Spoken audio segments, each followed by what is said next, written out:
And you take your time, and you do your crime. Well, you On our first visit to the Rape Treatment Center in Santa Monica, California, a family of 3 were sitting, waiting for a counselor. The youngest member of the family was a 4-year-old girl. Instinctively, we wanted to play with her, see her smile. Then we stopped. These 3 people, Grandma, Mom, and the little girl, were there for a reason. One of them had been raped. We realized that the child might be the victim. It was a punch in the gut. The Rape Treatment Center is the gentlest possible place to endure an examination after a sexual assault, and the exam must be done. A rape evidence kit must be created and processed so the rapist can be caught. Most rape victims want nothing more than to get rid of all evidence of their attack. I could still smell him on me. I couldn't shower. I just had to wait. The only thing that I wanted to do was to take a shower. I wanted to try to wash everything away. I wasn't interested in preserving evidence. As Gala Barbanel took us through the clinic, she explained what a rape survivor has to do. Call the cops, document and treat your injuries, and begin the legal search for the bastard who raped you. You will give the nurse the details of your attack. You will be taken into an exam room where the nurse will gather physical evidence. Swabs are taken from all over your body. All fluids will be labeled. Whatever is under your fingernails will go into the rape kit. The nurse will have to touch sensitive parts of you. You will have to stand in a private, darkened part of the room while a blue light searches you for more evidence. Make sure your injuries are photographed. Any signs of bruising may make the police take your claim of rape more seriously.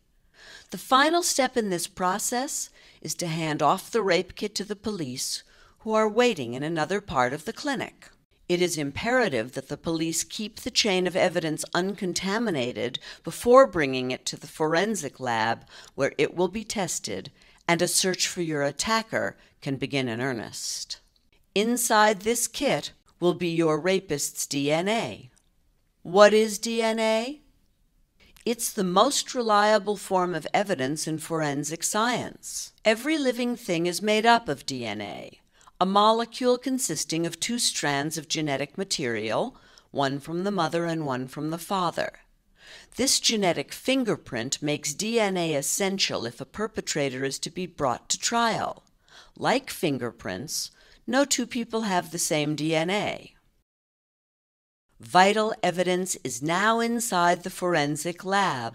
Unlike what we see on TV, this evidence is not tested within 40 minutes. In real life, a lot of physical evidence is never examined.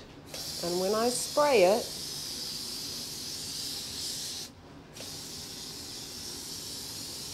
any areas that have semen on the panties, I typically would take my pencil and circle the areas that come up first. In a report by Sarah Tofty for Human Rights Watch, we learn that hundreds of thousands of rape evidence kits remain untested in the United States. 1964. That's almost 500,000 rapes not yet being investigated by the police.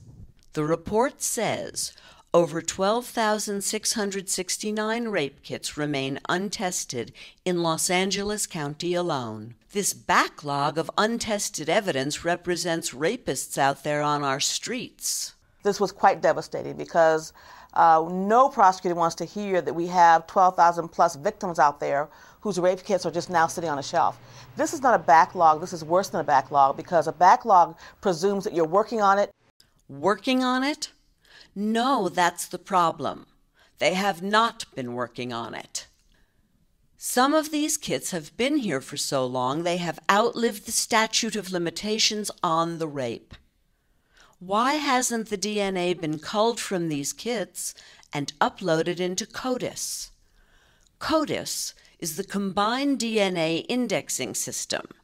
It's a national data bank run by the FBI, and it contains the DNA of all the felons who have been tested. Your rapist's DNA may already be in CODIS, but if your rape kit is still untested, we can't arrest him.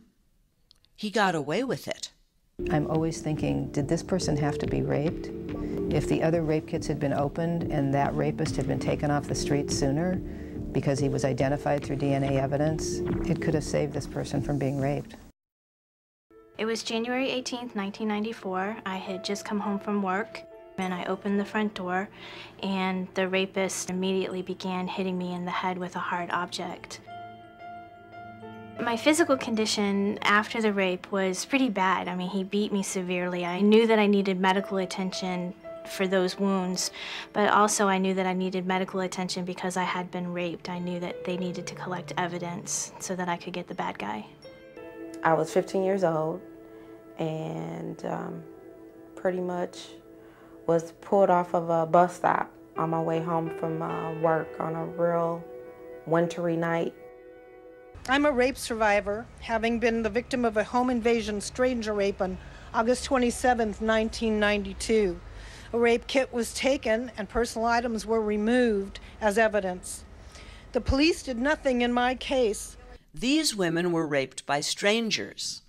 Their rapists are the easiest to bring to trial, if you have their DNA.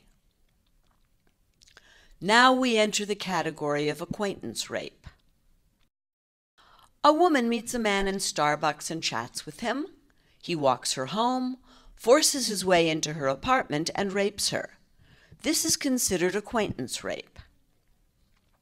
Our culture questions the woman when she makes a rape accusation. This is not true if somebody says her purse was stolen. What were you wearing when your purse was stolen? Were you behaving seductively? Had you been drinking? There is reluctance on the part of law enforcement to believe victims of sexual assault. The suspect that was inside the residence, he tied her up, then he sexually assaulted her. Every charge of rape must be taken seriously. No college wants the taint of a rape on its record, but acquaintance rape is widespread on college campuses.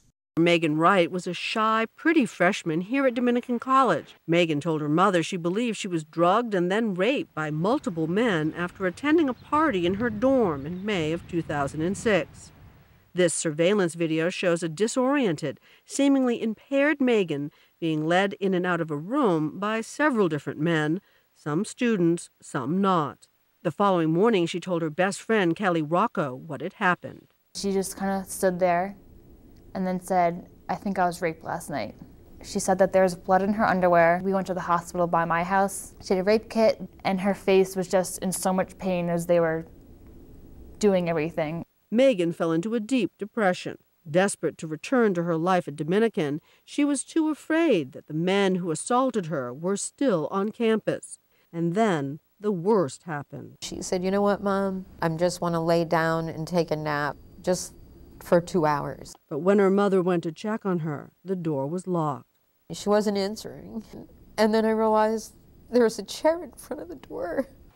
I put my hand on something really warm.